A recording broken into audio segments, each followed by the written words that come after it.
Hola, buenos días. Dios te bendiga siempre en el nombre poderoso de Jesús. Damos gracias a Dios hoy en este día que nos da la oportunidad de compartir como cada oportunidad que nuestro Señor Jesucristo nos da en una cápsula reflexiva de la palabra de Dios. Hoy te quiero hablar del Evangelio de San Juan. El Evangelio de San Juan, capítulo 1, y hacer referencia de un versículo donde dice la palabra del Señor Jesucristo muy claramente en Juan 1:14, y del cual te comparto en el nombre de Jesús. Dice: y aquel verbo fue hecho carne y habitó entre nosotros, y vimos su gloria, gloria como del unigénito del Padre, lleno de gracia y de verdad. Repito: y aquel verbo fue hecho carne y habitó entre nosotros, y vimos su gloria, gloria como del unigénito Hijo del Padre, lleno de gracia y de verdad. ¿Qué nos quiere transmitir la palabra de Dios en este versículo, amigos y hermanos en la fe en Cristo Jesús? Bueno, primero que todo, tenemos que hacer una separación. ¿Qué es el verbo? Bueno, el verbo era la palabra es Cristo, porque mientras que Jesús como Dios fue eterno y nunca creado, dice la palabra de Dios, este versículo confirma que adoptó una naturaleza humana. O sea, Dios adoptó una naturaleza humana en el cuerpo de Jesús. Y esto lo dice muy claramente en Hebreos 1:1-3, 2:14-18. Esta realidad es sin duda la más profunda e inescrutable en toda la historia. Ella indica que el infinito se volvió finito, hermanos. Lo infinito se volvió finito. Y ese era Dios tomando forma humana. Dice la palabra del Señor muy claramente.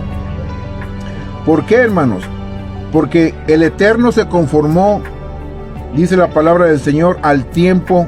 El invisible se hizo visible, dice la palabra, y el sobrenatural se redujo a lo natural.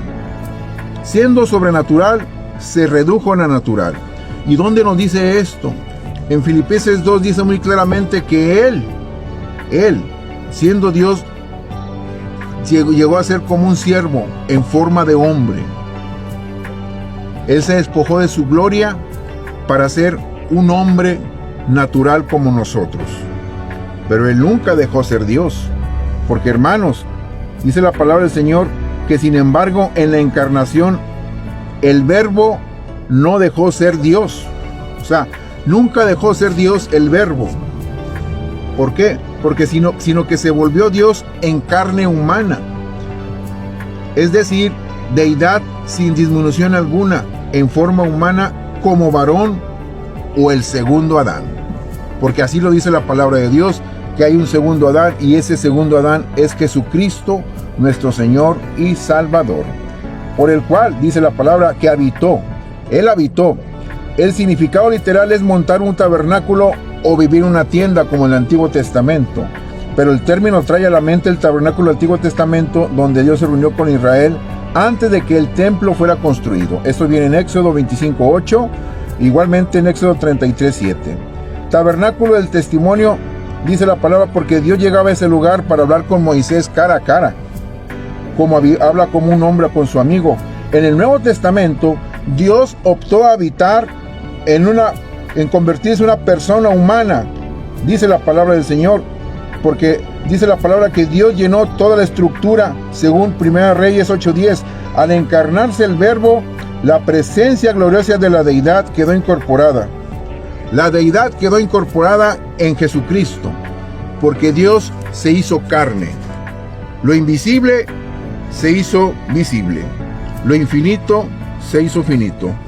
Y en el nombre de Jesús, el Señor vino a darnos libertad y vida en abundancia, por el cual yo te invito en el nombre de Jesús, amigo y hermano en la fe, de que sigas adelante. Dios te bendiga en este día, y recuerda que Jesucristo es nuestro Señor y Salvador, y el Verbo se hizo carne y habitó entre nosotros, dice la palabra de Dios, y vimos su gloria, gloria como la de unigénito del Padre, lleno de gracia y de verdad.